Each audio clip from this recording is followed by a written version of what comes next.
नमस्कार दोस्तों, स्टेट उत्तर प्रदेश के चैनल पर आप सभी का बहुत बहुत स्वागत है।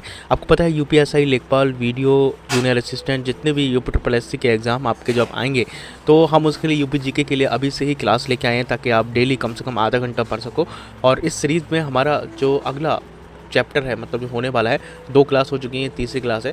तो आज हम इस क्लास में हम पढ़ेंगे प्राचीन इतिहास को शुरू कर रहे हैं। मतलब प्राचीन इतिहास तो वैसे बहुत बड़े हैं अपने में, लेकिन हम जो शुरुआत कर रहे हैं वो आज हम प्राचीन इतिहास से करेंगे। ठीक है, तो प्राचीन इतिहास में हम जानेंगे हमें क्या पढ़ना है। और सबसे पहले आज हम जानेंगे यहाँ पे जो इम्पोर्टेंट हमारा चैप्टर होने वाला है वो है प्रागैतिहासिक काल। देखो, प्रागैतिहासिक काल को जब हम पढ़ना शुरू करते हैं, ठीक है, तो इसके लिए हमारे कई चीज़ें दिमाग में आती हैं। एक तो आपने अक्सर सुना होगा कि नवपाषाण काल है ना, पुरापाषाण काल, और इसके अलावा आग ऐतिहासिक काल, ऐतिहासिक काल। तो ये सारी चीज़ें इसमें डिवाइड किया गया है। देखो, प्रागैतिहासिक काल एक अपने आप में बहुत बड़ा चैप्टर है और इसको पढ़ने के लिए हमें इसको कई भागों में बांटना पड़ेगा।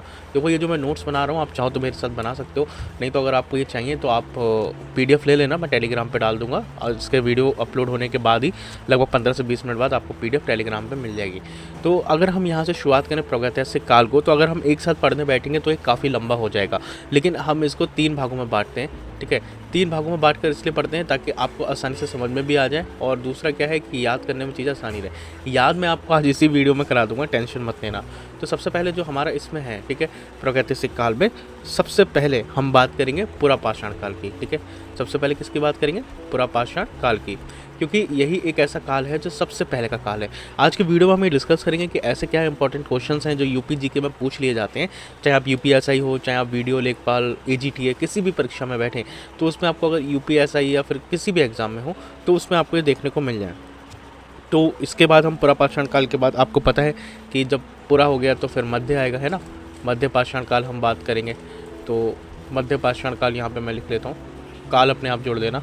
और इसके बाद हमारा आएगा नवपाषाण काल। ये सबसे ऐसा नवपाषाण काल ऐसा है जिसमें आपको साक्ष्य मिलेंगे, वो काफ़ी ज़्यादा आपको लेटेस्ट मिलेंगे। ठीक है, अब जब हम अगर पुरापाषाण काल की बात करें साथियों, तो इसमें कुछ चीज़ें हमें याद करने की हैं। जैसे मैं आपको अब पुरापाषाण काल यहाँ से स्टार्ट करा रहा हूँ, तो याद रखना। तो पुरापाषाण काल जब हम याद करेंगे तो इसमें सबसे इम्पॉर्टेंट पॉइंट जो है वो 2-3 पॉइंट आपको रखना है, मैं पॉइंट में ही लिखाऊंगा। ठीक है, तो सोहन घाटी, सोहन संस्कृति याद रखना। घाटी एक इसमें है, मैं बताऊँगा। सोहन संस्कृति को आप याद रखना, ये इंपॉर्टेंट है। इसका संबंध किससे है? आपने अक्सर देखा होगा ना बेलन घाटी का। बेलन घाटी पूछते हैं, क्वेश्चन आते हैं। अगर कभी आपका बड़ा भाई या बड़ी बहन किसी एग्ज़ाम यूपी पीसीएस या यूपीएससी ऐसे एग्ज़ाम में देने गए हो या तैयारी कर रहे हो, तो उन्होंने बेलन घाटी का नाम सुना होगा। ये काफ़ी इंपॉर्टेंट है, और बेलन घाटी का संबंध जो है वो आपकी यूपी से ही है। और यूपी के किस ज़िले से संबंध है मैं आपको बता देता हूँ, याद रखना। यूपी के प्रयागराज, ठीक है, जो कि पहले नाम इलाहाबाद था, अभी प्रयागराज हो गया है। और प्रयागराज जी आपको याद है कि यूपी का सबसे ज़्यादा आबादी वाला शहर है। ओके, प्रयागराज के बाद एक मिर्ज़ापुर आप और याद रखना। ठीक है, कालीन भैया वाला, कालीन के लिए फेमस है मिर्ज़ापुर। तो हाँ, ओडीओपी बता रहा हूँ। तो मिर्ज़ापुर हो गया, प्रयागराज हो गया, यहाँ से हमें बेलन घाटी के साक्ष्य मिलते हैं। अच्छा, हमें ये मिले कहाँ से? ठीक है, तो एक घाटी की जब हम बात कर रहे हैं तो यहाँ पर एक नदी दोस्तों बहती है। ठीक है, मैं आपको बता देता हूँ सोहन संस्कृति के साक्ष्य कहाँ से मिले। तो ये है टॉन्स नदी, याद रखोगे आप। टॉन्स नदी से हमें इसके साक्ष्य मिले हैं, इंपॉर्टेंट है, याद रखना। 2-3 पॉइंट हो गए। पहला तो देखो आपका कि सोहन संस्कृति इंपॉर्टेंट है, याद रखना। ठीक है, पुरापाषाण काल की बात कर रहे हैं। बेलन घाटी कहाँ से साक्ष्य मिले? सोहन संस्कृति के बेलन घाटी से। कौन सी नदी के किनारे है बेलन घाटी? टॉन्स नदी। और ये कौन सा शहर है अभी? तो प्रयागराज और मिर्ज़ापुर। अच्छा, इसको हम जानें उससे पहले हम जानते हैं कि किन किन निर्देशन में ये खोज हुई थी। तो जब प्रयागराज की बात कर रहे हैं तो यहीं पर ही इलाहाबाद विश्वविद्यालय है, आपको पता होगा। ठीक है, इलाहाबाद विश्वविद्यालय पता है आपको ना। तो इलाहाबाद विश्वविद्यालय के उस समय निर्देशन जो कर रहे थे उनका नाम आप याद रखना, अगर पूछता है तो पूछ लेगा। तो इलाहाबाद यूनिवर्सिटी में उस समय जो निर्देशन कर रहे थे वो थे GR शर्मा जी। ठीक है, इनके निर्देशन में ही इसकी खोज हुई थी, याद रखना, इम्पॉर्टेंट है। इन्हीं के ही निर्देशन में किसकी खोज हुई थी? जो कि मैं पढ़ रहा हूँ, सोहन संस्कृति आपको बता रहा हूँ, टॉन्स नदी, बेलन घाटी, प्रयागराज। अभी हम जानेंगे कि इसमें इन्हें मिला क्या। ठीक है, तो अगर हम सोहन संस्कृति में अब हम बात करते हैं कि इसमें इन्होंने जब खुदाई करी, इसको ढूंढा, तो इसमें मिला क्या। तो देखो इसमें कुछ हमें आप उपकरण कह लो या औजार कह लो वो मिले। जैसे आप इसमें बोल सकते हो हैंड एक्स एक इम्पॉर्टेंट है, याद रखना। अगर इसको देखना है तो मैं दिखा तो नहीं सकता, कॉपीराइट का इश्यू होता है। आप इंटरनेट पर जाके गूगल पे जाके इसको सर्च कर लेना कैसे दिखते हैं, ठीक है। क्लीवर, क्लीवर मिला यहाँ पे हमें। इसके बाद हमें स्क्रैपर, और कुछ परीक्षाओं में पूछ ले सकता है, और पेबुल। ये जो उपकरण है, ये उपकरण हमें यहाँ पर देखने को मिले। तो किसके निर्देशन में, याद रखना GR शर्मा जी के निर्देशन में हमें ये सब चीज़ें देखने को मिली टॉन्स नदी के किनारे, ठीक है। अभी हम आगे बढ़े इसमें, तो एक चीज़ और आपके लिए इम्पॉर्टेंट हो जाती है यहाँ पर। देखो ये पुरापाषाण काल है। पुरापाषाण काल को भी वैसे 3 भागों में बांटा गया है, लेकिन वो PCS और UPSC के एग्ज़ाम में जब आप पढ़ोगे तब अच्छे से पढ़ोगे। लेकिन यहाँ पर हम एक उच्च पुरापाषाण काल कहेंगे हम, ठीक है। उच्च का मतलब है कि एक तरीके से कह सकते हो मध्य पाषाण काल का प्रारंभ और पुरापाषाण काल का खत्म। मतलब जो सबसे लेटेस्ट शुरू हो रहा था ना मध्य पाषाण काल, उस समय का ये जब ख़त्म हो रहा था पुरापाषाण काल, तब की बात है, ठीक है। तो अगर हम यहाँ की बात करें साथियों, तो यहाँ पे हमें 2-3 चीज़ें देखने को मिली। एक तो यहाँ पर जो इसका समय काल है वो आप याद रखना, ठीक है। पहले तो समय काल इम्पॉर्टेंट है, वो याद रखो। ये जो समय काल है वो 30,000 से 10,000 ईसा पूर्व की हम बात कर रहे हैं, ठीक है। ईसा पूर्व का मतलब आप समझ रहे हो, ईसा मसीह के जन्म से पहले के इतने जो समय है उसकी बात हम यहाँ पर कर रहे हैं। तो यहाँ पर अगर हम देखें तो एक जगह है लोहदा, लोहदा याद रखना पुरापाषाण पुरापाषाण काल में। और यहाँ पर हमें जो कुछ और औजार मिले या उपकरण आप कह सकते हो इनको, तो ये जो थे ये थे ब्लेड, याद रखना, ठीक है। ब्लेड के बाद स्क्रैपर हमें देखने को मिला, और स्क्रैपर के बाद पेबुल, ये भी हमें यहाँ से देखने को मिले। मतलब स्क्रैपर तो पेबुल ऊपर भी मिला, और उच्च पाषाण काल से भी हमें ये देखने को मिले। तो ये जो हमारा था पुरापाषाण काल, आप देख लो एक बार, इंपॉर्टेंट है, मैं बता दे रहा हूँ। सोहन संस्कृति है ये, याद रखना, ठीक है। बेलन घाटी से हमें इसके साक्ष्य मिले। बेलन घाटी कहाँ पर है, प्रयागराज, मिर्ज़ापुर, ठीक है। टॉन्स नदी के किनारे था ये।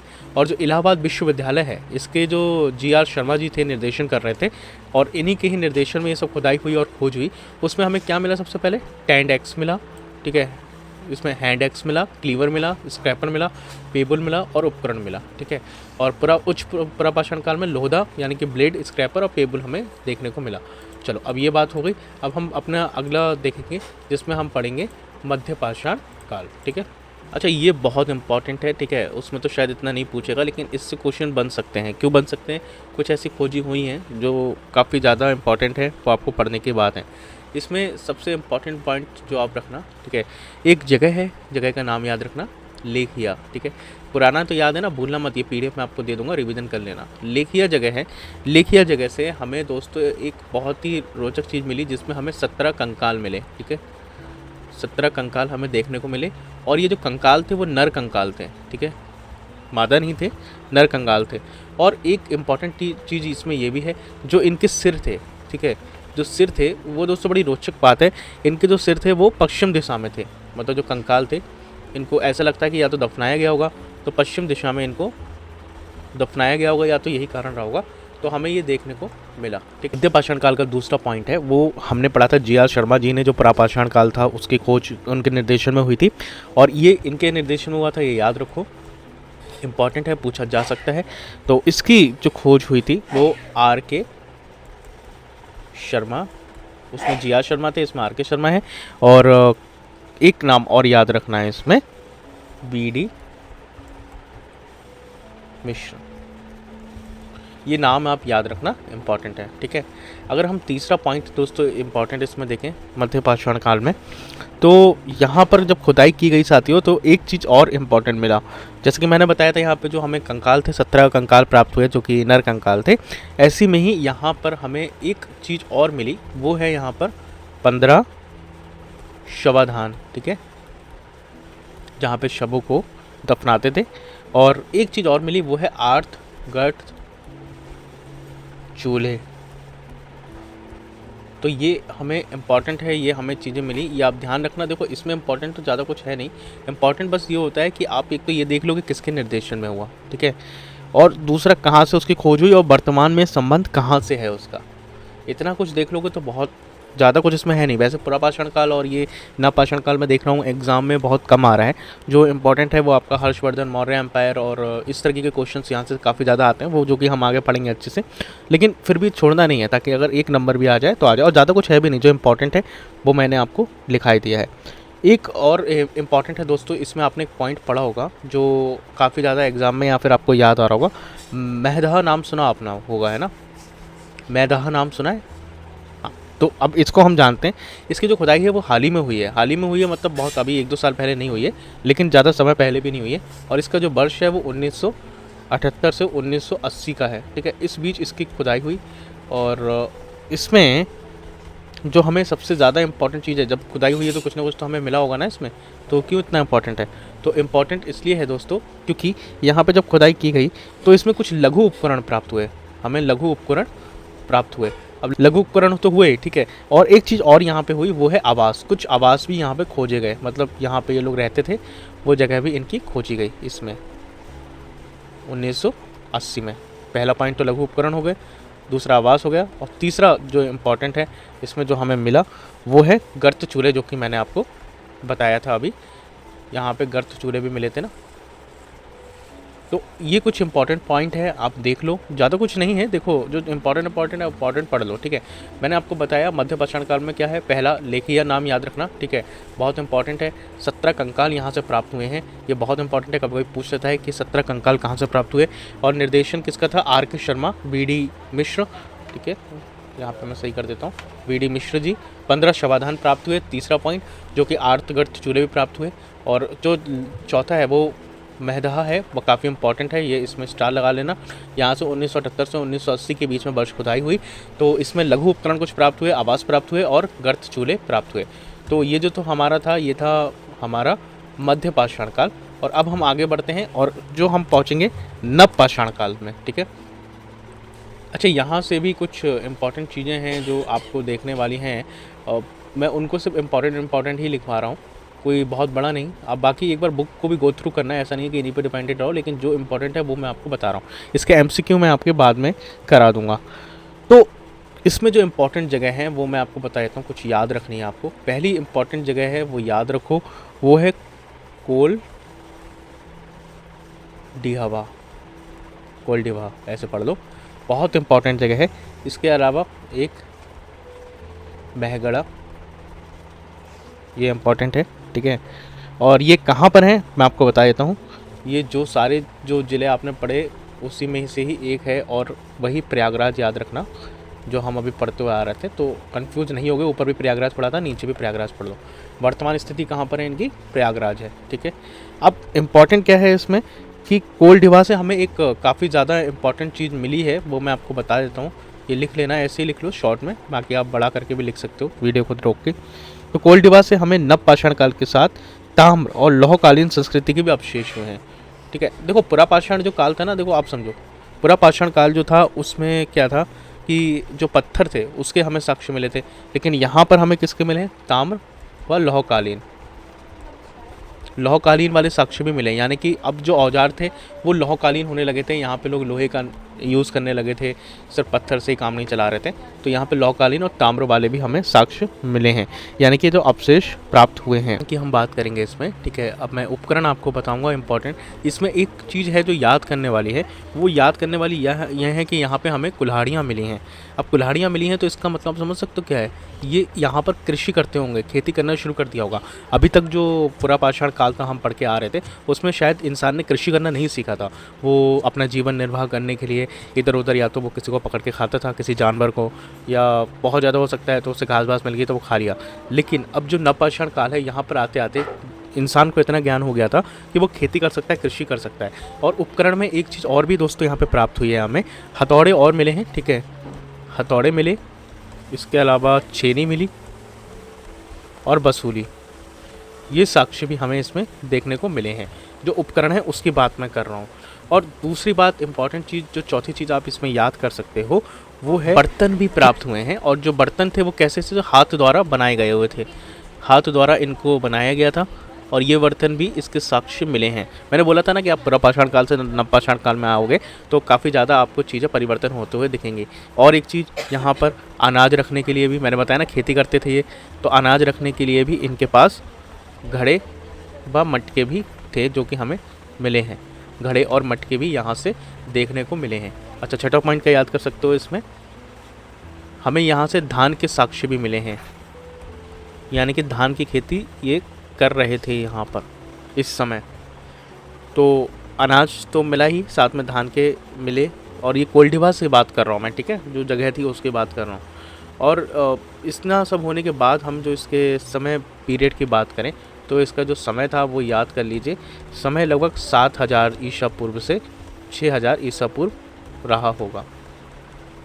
तो ये जो साक्ष्य थे, और एक चीज़ याद रखना कि जो अनाज रखने वाले जो साक्ष्य हैं, अनाज के साक्ष्य हमें कहाँ से मिले, इम्पॉर्टेंट है, आपसे पूछ सकता है एग्ज़ाम में, और काफ़ी ज़्यादा एग्ज़ाम में आता भी है। तो मैं हाईलाइट करके रख देता हूँ, अनाज के साक्ष्य या जो धान के साक्ष्य वो आपको कहाँ से मिले हैं, इंपॉर्टेंट याद रखना, क्योंकि पेपर में डायरेक्ट पूछा जा सकता है कि धान और अनाज के साक्ष्य हमें कहाँ से मिले। तो एक जगह मैंने आपको बताया था, कोल्ड हवा, यहाँ से हमें इसके साक्ष्य मिले हैं। और एक जगह और भी याद रखना, अगर कभी कोल्ड हवा, तो वैसे इंपॉर्टेंट है, वैसे अगर ये भी लिख सकता है आपको महगढ़ा, अगर महगढ़ा आ जाए तो भी आपकी बात रखना, ये भी इसी की ही बात कर रहा है। तो ये इंपॉर्टेंट है, इसको याद रखना। बाकी तो देखो इसमें और कोई इंपॉर्टेंट है नहीं, मुझे लगता है, मैंने देख लिया है, ज़्यादा कुछ तो और इसमें पूछता है नहीं। और वैसे तो अभी बहुत कम ही पूछना शुरू किया है आयोग ने इसमें, काफ़ी ज़्यादा तो हर्षवर्धन मौर्य एम्पायर के बारे में पूछता है। तो एक बार मैं आपको रिवीजन कराया था, मेरे साथ देखो, पढ़ लो, फिर हम इस वीडियो को ख़त्म करते हैं। हम प्राचीन इतिहास की बात करें तो हमने इसको 3 भागों में बांटा, ठीक है। एक तो आपका पुरापाषाण काल, एक आपका मध्यपाषाण काल, ठीक है, एक आपका पुरापाषाण काल हुआ, एक आपका मध्य पाषाण काल हुआ, और एक आपका नवपाषाण काल हुआ, ठीक है। अब यहाँ पे जब हम इसको बांटते हैं, आगे करते हैं, तो हम सबसे पहले पुरापाषाण काल पढ़ेंगे। इसमें हमने सोहन संस्कृति पढ़ी और बेलन घाटी को हमने पढ़ा। सोहन संस्कृति के साक्ष्य कहाँ से मिले हैं, बेलन घाटी से, ठीक है। अब हम अगर आगे बढ़े तो इसके जो प्रमाण है वो टॉन्स नदी पे मिलते हैं। जो हमने टॉन्स नदी को पढ़ा, ये कहाँ पर है, इलाहाबाद में है, और इलाहाबाद विश्वविद्यालय के जो निर्देशन कर रहे थे GR शर्मा जी, इनके निर्देशन में ही इसकी खोज हुई, ठीक है। हम आगे बढ़े तो हैंड एक्स, क्लीवर और स्क्रैपर पेबल उपकरण हमें देखने को मिले, जो कि कहाँ से मिले, पुरापाषाण काल से मिले।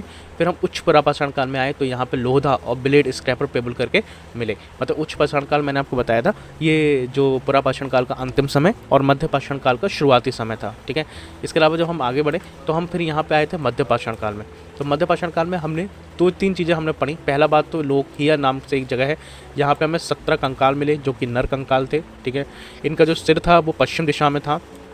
इसका निर्देशन किसने किया, RK शर्मा, VD मिश्र ने। एक बार फिर देखो, कन्फ्यूजन मत होना, ठीक है। और अगर हम यहाँ पे 15 शवाधान भी मिले हमें, क्योंकि हमें यहाँ पे 17 कंकाल मिले थे, शायद हो सकता है उन्हें पश्चिम की दिशा में दफनाया गया हो। और 8 गर्त चूल्हे मिले हमें यहाँ पे।